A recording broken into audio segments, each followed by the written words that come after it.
After the monster success that was Animal House, the late 1970s and early 1980s were just chock full of raunchy comedies about high school and college students causing havoc for no real reason.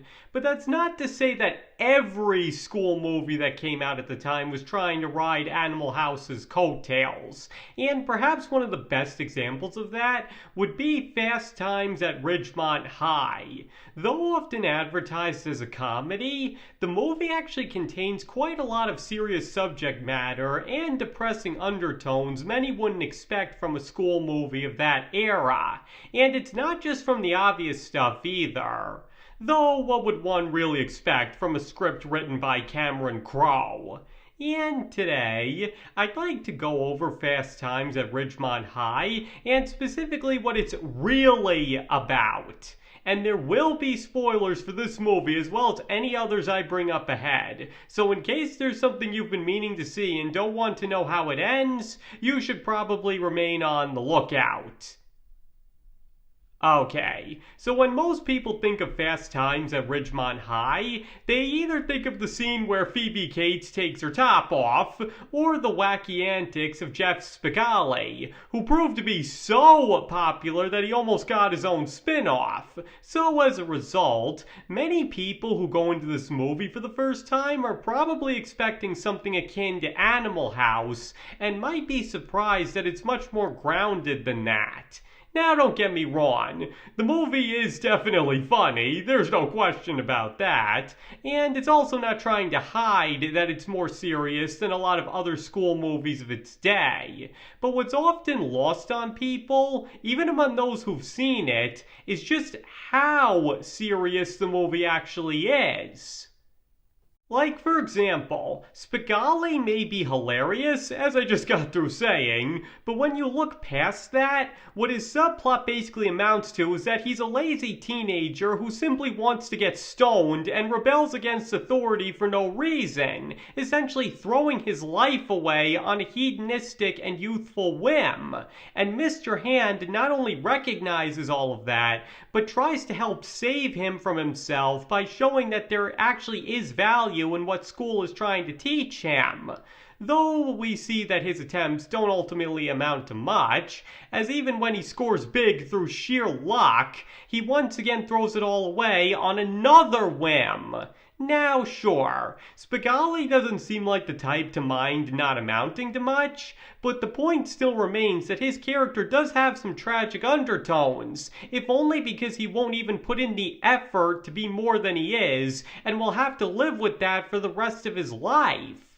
And on the flip side, at least Mr. Hand actually makes an effort to reach his students and try to help them out, which is more than can be said for any other adult figure.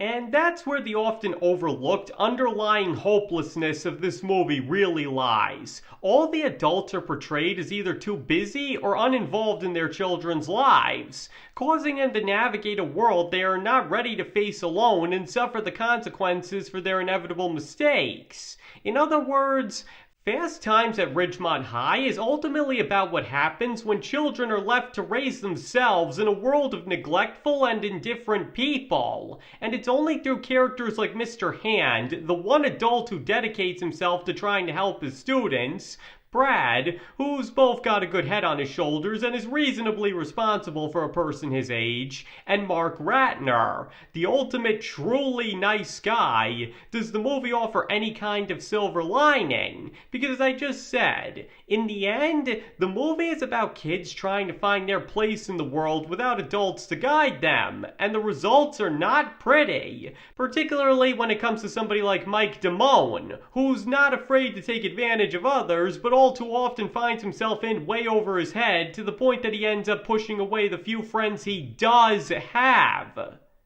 In other words, instead of being a comedy about high school students getting into trouble and wacky antics akin to Animal House, Fast Times at Ridgemont High is actually a pretty depressing look at teenagers having to grow up too soon without anyone to help them transition into adulthood, and the various mistakes that transpire from that, while using humor to help soften the blow of what's really going on. Now, as I already noted, considering most of the characters turn out pretty well and ultimately are good people, it's not like what's presented is outright nihilistic, just a lot darker than most give it credit for. And just for a contrast, let's take a look at something like Animal House, because while it does have a similar setup of college kids running wild without any adults to guide them, the difference is that the movie doesn't play any of it seriously.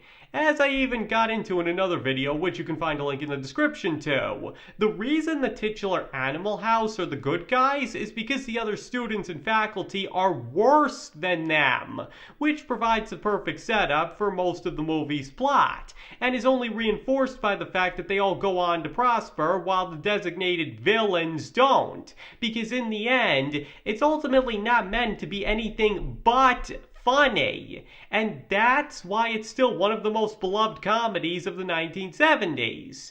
Now, sure, the movie does have a slight undercurrent of cynicism surrounding it, but the difference here is that it's much more subtle and doesn't take over the narrative at the end.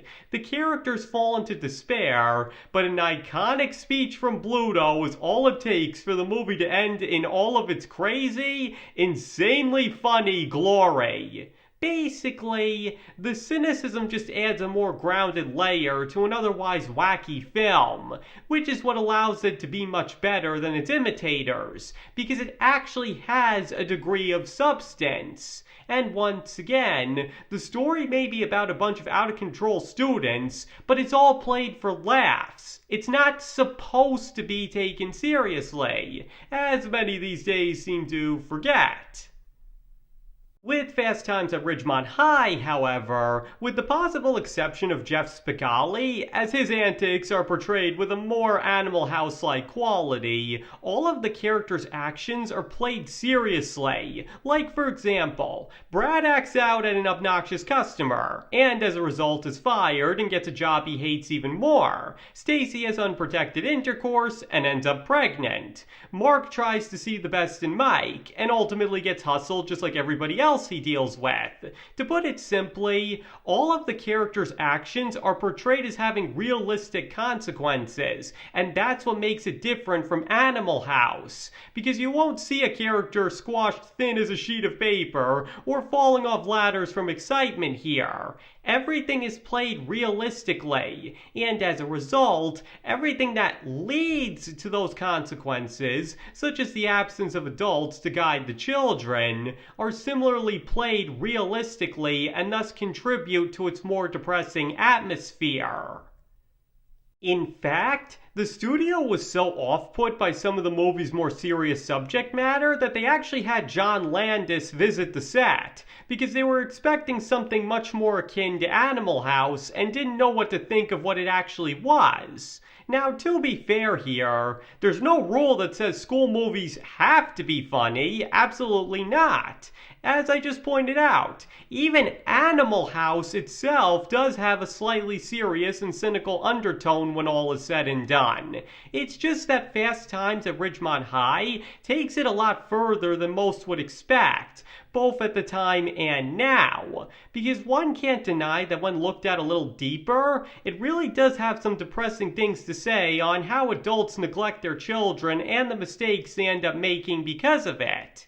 And to some, it's that darker layer that makes it so appealing, while others prefer that a movie that advertises itself as a comedy commit to just being funny like Animal House does, and neither is necessarily wrong for feeling that way. It just means that different movies appeal more to different people, as is widely well known.